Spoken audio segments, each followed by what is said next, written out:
The people that do we read about, the people that we admire, the Elon Musks, the Steve Jobs, the Warren Buffets, etc., all have one thing in common: they have extremely high self-esteem. The high-performance people, the one thing that they all have in common is they're hungry for a better life. Hungry for change, hungry for the tough love their parents didn't give them. 87% of everybody that walks the face of the earth. 7.65 billion people are unhappy. I didn't know until I got grown up and was an adult that everybody didn't have self-esteem. I didn't realize that everybody didn't have self-confidence. I didn't realize that everybody didn't have self-worth. Growth only comes through pain, no gain. It's the same in life. Tough love gets the job done. It's bloody hard to be a high-performance person. Being a high-performance person is a full-time job. I'm like this 24/7. 365, and I've been like this for the better part of 50 years. I'm always like this. I'm always pushing the edge of the envelope. Most people procrastinate because they're unsure, so just do it. But I've never had a problem just doing it. Because one of the things is you learn as young combat infantry officer is time costs lives. We overanalyze because we're unsure. We don't overanalyze because we are not sure if it'll work or not. We're more worried about on the emotional side. It's embarrassingness, but being liked doesn't get you a raise. And you're working for, wherever. You're working for efficiency. Accountability.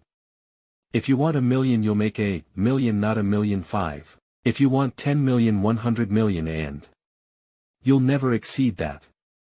You will never exceed your highest expectation. You will never exceed your highest, craziest thought. Never. Music. That's a guarantee. Ted Turner just gave his 75th anniversary party on CNN a few months ago. And he makes a couple of comments. And he says, number one. And I'm not suggesting this for everybody, it's how I lived though. First 10 years of my starting CNN. I slept on my couch. I didn't have an apartment. Bill Gates slept in the office. Steve Jobs slept in the office, and I can go down a whole list. Now these are super successful, mega wealthy guys. I slept in my office. Not everybody's willing to make that sacrifice. But it's not the only thing. But even if you don't sleep in your office, if you want to send your kids to a better school, if you want to be able to take your mother when she gets dementia, if you want to, this all takes money. My children aren't getting any of my money when I die. Not 1 centavo, not 1 penny. And, 2 of my kids are cool with it. One of them's not so cool with it. I'm not gonna, I think Andrew Carnegie, by the way, Andrew Carnegie.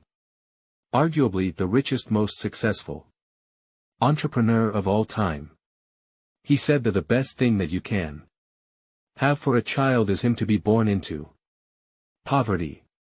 And I agree. Of course, you've heard me say this before. Self-esteem has built the first 7 or 8 years of life. And, unfortunately, we're with our parents the first 7 or 8 years of life.